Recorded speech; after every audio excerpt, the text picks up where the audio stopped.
The following information was recently sent to us by a very concerned reader.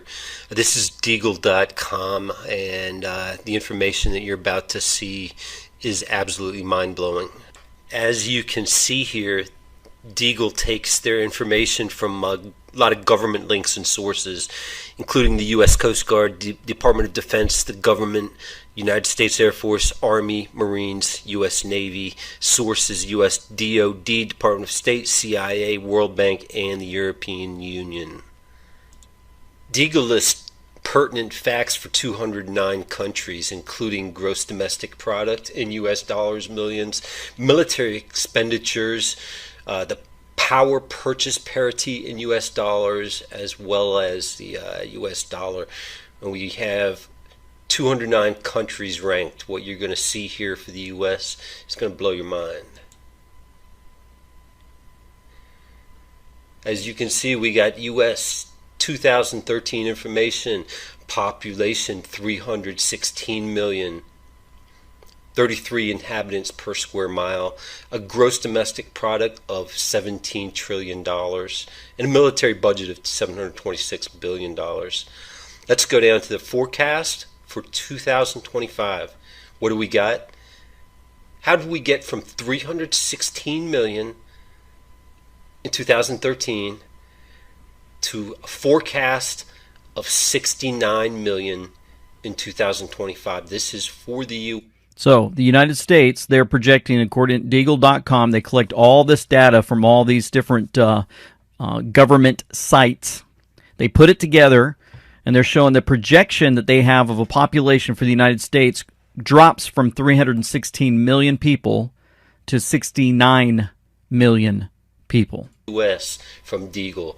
The gross domestic product drops from 17 trillion to 921 billion, and the purchase power parity from 52,800 to 8,885. The GDP per capita. Why are they forecasting our GDP per capita going from 52,838 to 13,328? This, if anybody has a good explanation for this, please let America know. How are we going to be going from 316 million inhabitants in 2013 to 69 million inhabitants forecast for 2025? That is the question of the day.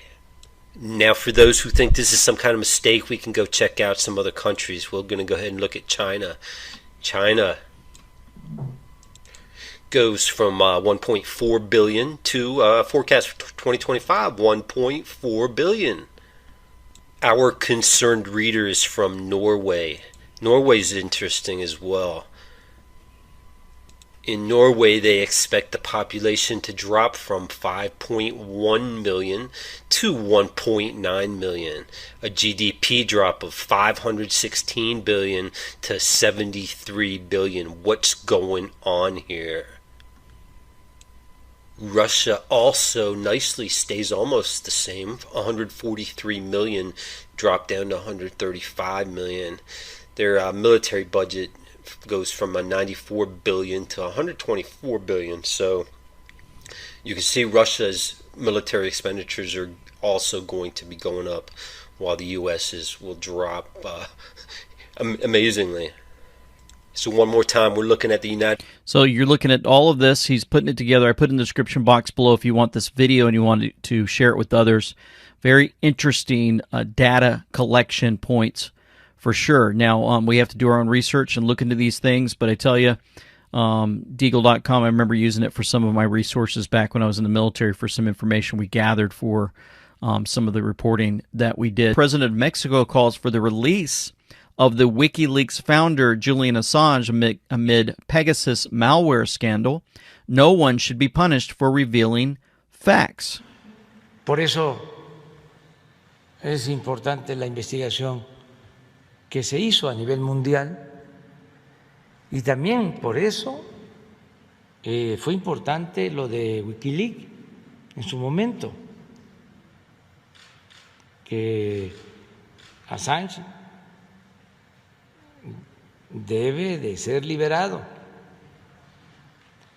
porque está injustamente en la cárcel, tratado con saña por dar a conocer algo parecido. Now, for you that wash dishes and can't look at the screen or you're driving, he said that's why this investigation is important, which was carried out worldwide, and this is also why the WikiLeaks moment was important. Assange must be freed.